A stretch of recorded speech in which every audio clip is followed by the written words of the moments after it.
노예가 되는 게 세 가지밖에 없거든요. 그러면 그 뭐 어린 나이에 내가 보니까 상당히 어린 나이니까 창녀 역할 하기도 그렇고 또 여자 거지는 별로 없더라고요. 여자가 거지 생활하기 어려우니까. 그러면 할 수 있는 길은 뭐냐면 노예밖에 없어요. 노예. 근데 이스라엘 먹고 살기도 힘든데 거기서 노예 해봐야 얼마나 먹고 살기 힘들겠어요. 근데 나만 장군한테 와가지고 나만 문둥병이 걸렸는데 그걸 낫게 하는데 이 소녀가 쓰임을 받았단 말이죠. 복음을 전했어요. 하나님의 사람 엘리사를 만나라. 그래가지고 만나고 낫고 왔단 말이죠. 그러면 선물 그 많은 거 갖고 갔다가 다시 갖고 왔는데 이 종을 딸처럼 얼마나 생각하겠어요. 그러니까 양녀처럼 생각하고 결혼할 때 결혼 자금도 대줬을 것이고 또 거기서 자기 딸처럼 했으니까 얼마나 좋았어요. 또 더군다나 자기 고장 이스라엘과 이 아람의 군대 장관 나아만이 살아있는 동안에는 전쟁이 없었어요. 몇십 년 동안 전쟁이 없었어. 그러니까 이 여자 하나 때문에 이스라엘도 편안했고 아람도 잘 지내고 자기 주인 아람의 군대 장관 나만도 병도 낫고 잘 지내고 얼마나 좋은 일을 했냔 말이에요. 몇십 년 동안은 평화를 유지하고 자기도 잘 먹고 잘 살 수 있는 그런 복을 받았어요. 왜? 복음을 전했기 때문에. 딱 한마디. 우리 주인이 하나님의 사람 엘리사, 사마리아에 있는 그 엘리사를 만나면 치료받을 텐데 그 말 한마디 한 거예요. 그래가지고 했어요. 그런데 이스라엘 왕이나 아람 왕은 걱정 근심만 하고 아무런 해결책이 없어요. 돈 있다고 권력 있다고 해결하냐? 그렇지 않아요. 안 되는 거예요. 그 다음에 나아만이 받은 복은 뭐냐? 여러 가지 있죠. 일단 병이 낫게 됐고 그 후로는 이제 싸움도 하는데 여기서 이 나아만이 낫고 난 다음에 막 엘리사한테 가지고 온 선물 받으라고 그러니까 안 받는다고. 그러니까 두 가지 부탁을 얘기합니다. 그 두 가지 부탁 중에서 한 가지 뭐냐면 내가 여기 좀 땅을 여기 흙을 좀 나에게다 싣고 가겠습니다. 왜 그러냐 그러니까 한번 거기도 땅이 있지만 여기 있는 땅 하나님이 살아계신 이 땅에 흙을 갖다 놓고 딱 깔아놓고 거기서 하나님께 예배드리겠다는 거예요. 제사 지내겠다. 그러니까 that's good. 좋다. 그렇게 하라고.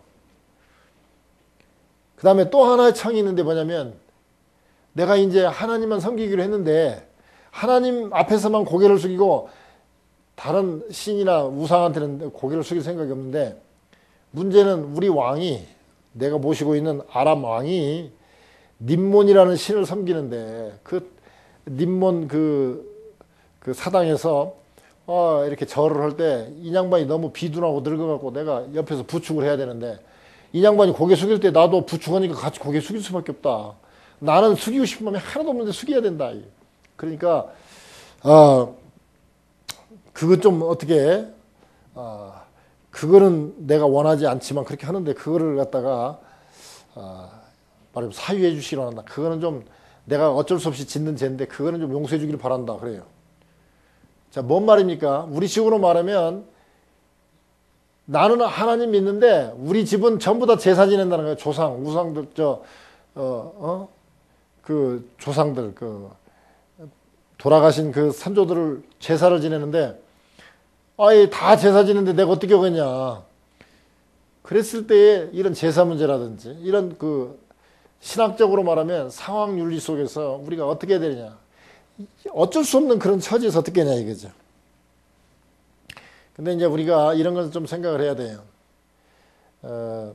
우리가 한국에서 미국으로 왔는데 오자마자 어떤 가족이 시민권자라 바로 오자마자 시민권을 받았다고 해서 미국 시민권자다 이렇게 사냐? 그렇진 않아요. 와도 김치 먹을 거 다 먹고 된장 먹을 거 다 먹고 다 그래요. 왜? 우리 몸은 한국 사람의 체질이 있기 때문에 그래요. 마찬가지입니다. 지금 나아만 장군이 금방 하나님의 살아계심을 느끼고 자기 몸이 건강해진 걸 보고 난 다음에 정말 하나님이 살아계시구나. 내가 하나님만 섬겨야 되겠다 했을지라도 자기는 아람 나라 이방신을 섬기는 님몬신을 섬기는 그 왕 밑에서 있어야 되기 때문에 어쩔 수 없이 내가 고개를 숙일 수밖에 없다는 것이죠. 그러니까 믿음도 단계가 있는 거예요. 나아만에게 엘리사처럼 나는 절대 숙일 수 없습니다라고 하는 엘리사와 같은 그러한 신앙을 요구할 수는 없다는 거죠. 우리 교회 내에서도 보면 교회 나온 지 얼마 안 돼요. 그리고 예수 그리스도 믿었어요. 그리고 감격을 했어요. 그리고 늘 기쁘게 신앙생활을 해요. 그러나 교회 나온 지 얼마 되지 않았기 때문에 아직 술 친구도 있을 수 있고 안 믿는 사람들을 만날 수밖에 없는 그런 사람이 오랫동안 신앙생활하고 다 주위에 다 예수 믿는 사람들밖에 없고 가족이 다 예수 믿는 사람이고 뭐 모이면 예배드리는 그런 집안하고 똑같이 그 사람도 그런 신앙을 갖기를 바란다는 것은 너무 무리한 욕심이다 이게. 그러나 얼마나 달라졌어요. 나는 하나님만 섬기겠다고 흙을 퍼간단 말이에요. 얼마나 자세가 좋냐 이거죠. 그러니까 우리가 예수 믿고 어떻게 저럴 수가 있어 그런 게 아니라 예수 믿었지만 지금 저 사람은 지금 말하자면 신앙이 1학년 수준이다, 2학년 수준, 3학년 수준이다 생각을 해가지고 1학년 수준에서는 아주 좋은 것이다라고 인정을 해줄 수 있는 그런 여유는 있어야 된다는 거죠. 그렇다고 해서 무조건 님문 그 신에 가서 또는 우상에다 절해야 되냐? 또 그건 또 맞는 건 아니에요. 나만이 점점 성장을 해가지고 나중에는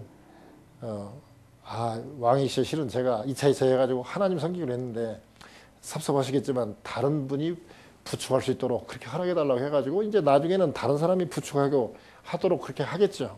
그러니까 뭐랄까 한 번에 다 요구할 수는 없다 이거죠.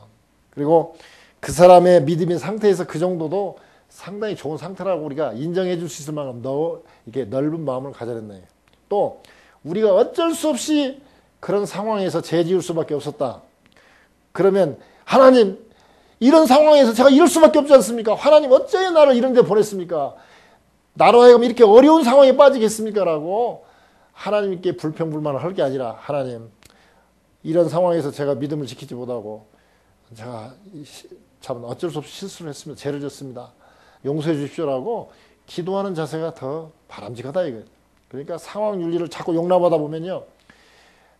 동성애자도 인정해야 되고요. 낙태도 인정해야 되고요. 인정할 것이 너무 많아요. 그러니까 하나님이 낙태는 살인이다 그러면 살인으로 알고 남자와 여자가 결혼하는 것이 옳다고 얘기했으면 그렇게 결혼하면 되는 거예요. 근데 내가 막 그 어쩔 수 없는 상황에서 또 신체적인 조건에서 동성애자가 됐다.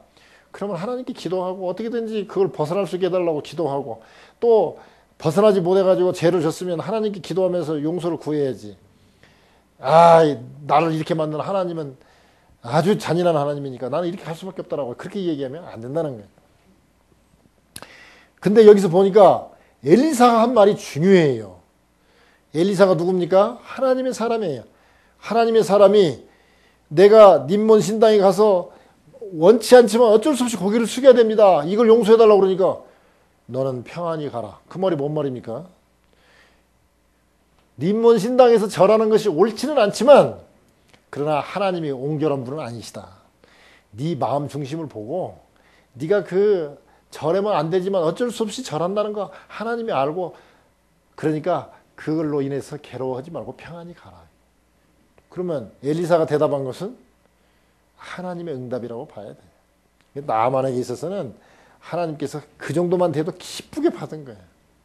저는 나중에 니느웨 지역, 그 니느웨 지역, 바벨론의 그 수도죠. 그 니느웨 지역에서 나중에 그 누구죠? 요나 선지자가 가가지고 하루 그냥 대충 전도했는데도 왕에서부터 저 동물까지 막 회개하고 그런 그 모습이 나옵니다. 그걸 볼 때 누가 가서 전했냐 이거죠. 천사가 가서 전했냐? 저는 그렇게 생각 안 해요. 이때 나만 장군 때부터 시작해서 측근들부터 시작해서 주위에 하나님을 아는 사람들이 그래도 꽤나 있었다고 저는 봐요. 그래서 이 소녀의 복음, 그 정말 힘없는 계집종이 복음을 하나를 통해서 아람 나라가 바뀌고 또 그 주변에 있는 나라까지 영향을 받았다고 저는 보고 있습니다. 자, 오늘 말씀을 한번 정리해 본다면 이렇습니다. 이스라엘 사람들이 자기들이 제사장 나라라는 그 사명을 망각하고 자기들만 선민의식, 자기들만 하나님이 택해줬다고 생각하는 그것 때문에 전도하지도 않고 이방 나라들에게 하나님을 소개하지도 않고 그러니까 하나님께서 강권적으로 직접 나서셔가지고 섭리하셔서 나만 장군을 문둥병이 걸리게 해가지고 이스라엘 오게 해서 낫게 해가지고 하나님 살아계심을 체험하게 하고 그래서 이렇게 주변에까지 전달되게 했다. 저는 그렇게 봐요. 정말 하나님의 사랑을 볼 수 있어요. 그러면 왜 하필이면 나만인가? 인품이 괜찮고 많은 사람들이 따르고 또 하나님을 믿으면 잘 믿을 것 같은 그런 사람을 하나님께서 택했다는 것이죠. 그리고 또 우리가 또 하나 생각할 것은 우리가 살다 보면 언제나 어려운 문제를 만나게 되는데 그 어려운 문제의 해결은 돈이나 권력으로 해결되는 것이 아니라 바로 복음으로 하나님의 말씀대로 하나님의 뜻대로 이게 해결된다는 거예요. 능력이나 힘으로 되는 게 아니라 믿음으로 하나님의 은혜로 된다는 것이죠. 오늘 또 그러한 하나님의 은혜가 여러분들에게 임하시기를 주님의 이름으로 축원합니다.